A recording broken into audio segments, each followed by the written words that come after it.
What's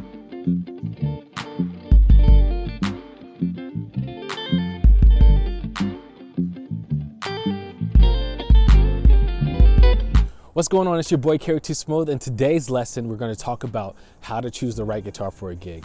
There's so many times you get put on these different gigs or you get called for different kind of gigs and you're not really sure what kind of guitar should I use for this particular type of gig. Like, should I use a Strat? Should I use the Les Paul? Should I use the Tele? Like, we're just not sure because, again, there's so many options.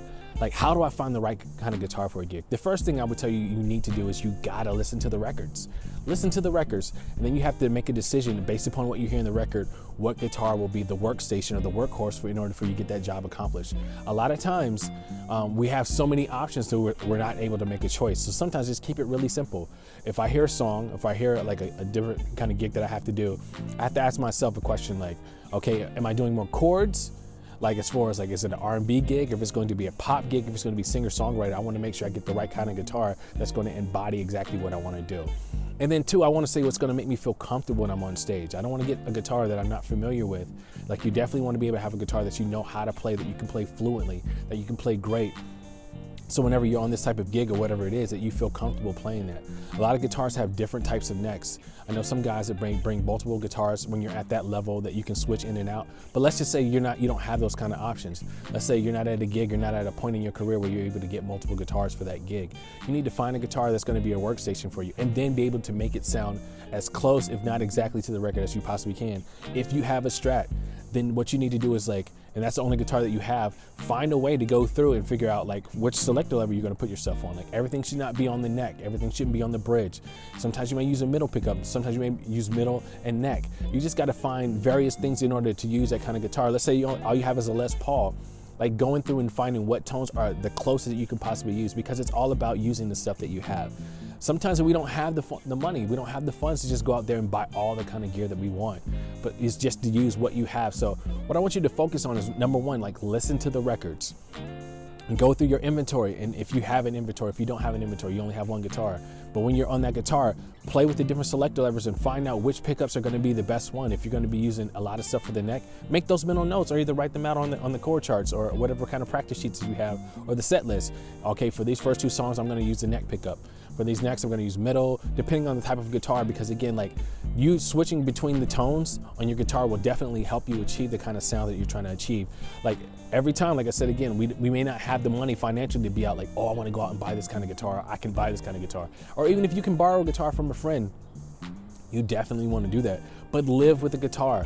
Like, yeah, you can play any kind of guitar, but it's just, you want to have that comfort of knowing, like, the neck of the guitar, you want to know what a guitar can do.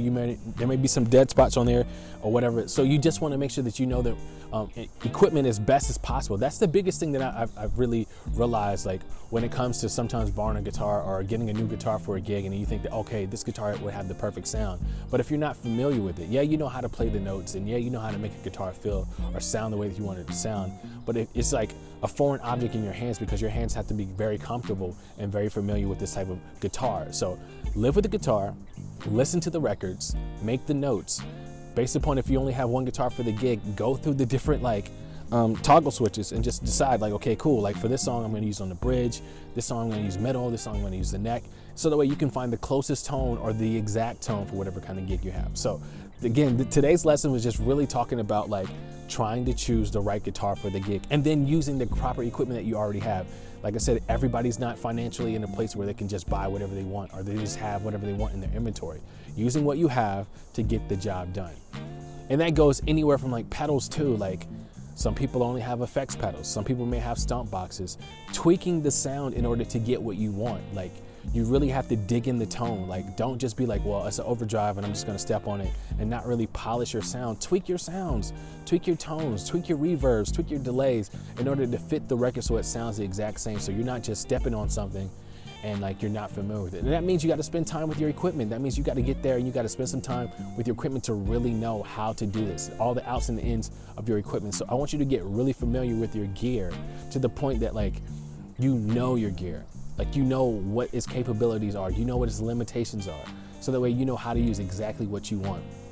Before I started to have a whole bunch of guitars and a whole bunch of stomp boxes and a whole bunch of effects pedals, I had limited stuff. I had to really know how to make the stuff that I had sound good. That's the trick, and that's the key of becoming a great guitarist, is to take what you have and make it sound great. Like, you can become broke, honestly, by trying to buy stuff all the time because there's so much amazing stuff out there. But use what you have and make it sound the best possible. There's ways to make yourself sound great. Some people swear that, I would never use a multi-effects board. I only use stomp boxes. And I've proven the doubters wrong.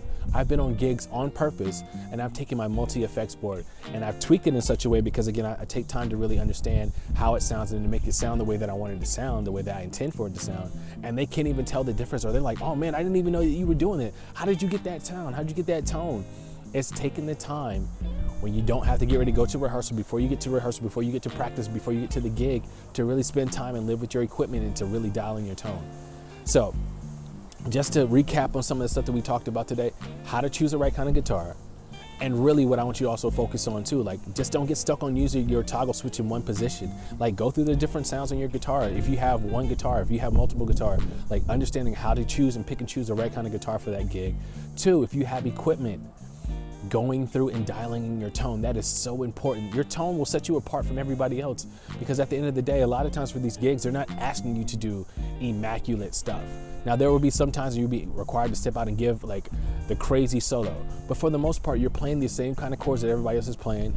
Your tone is what's going to separate you from the next person. So really understanding your gear and your equipment, and like live with your equipment in your own practice time, in your own downtime, like really dialing in your tone so that way you're able to get the best product and the best sound out of your stuff. Again, like, it shouldn't be an excuse, well, I don't have the money to really afford what everybody else has. Trust me, I haven't always had the kind of gear that I've always had. I've had some basic, like, it was like considered like beginner gear, and I used it and I tweaked it and I made it sound like I've been playing professionally for a long time, because again, that's all I could afford at the moment. So I'm telling you, if you take the time to really dial in your stuff, you can sound just like the pros. So hopefully you enjoyed this lesson. Feel free to share it and to pass it on with anybody. Really, like, I'm giving you this information, this knowledge, because I want you to be great at what you do. Like I said, I just want you to be like, to have the belief in yourself that you can sound and you can be just as good as you want to be. Again, if you take the time and the attention and you apply these principles and you use it in order to get better, you will sound great, I promise you. So stay tuned for more. Please subscribe if you're not already subscribed. Please share this if you already want to share this with your friends and your family. Just let people know, look, I'm out here and I'm just passing out these nuggets because I want you to be great, and I know it's inside of you. Have a good day.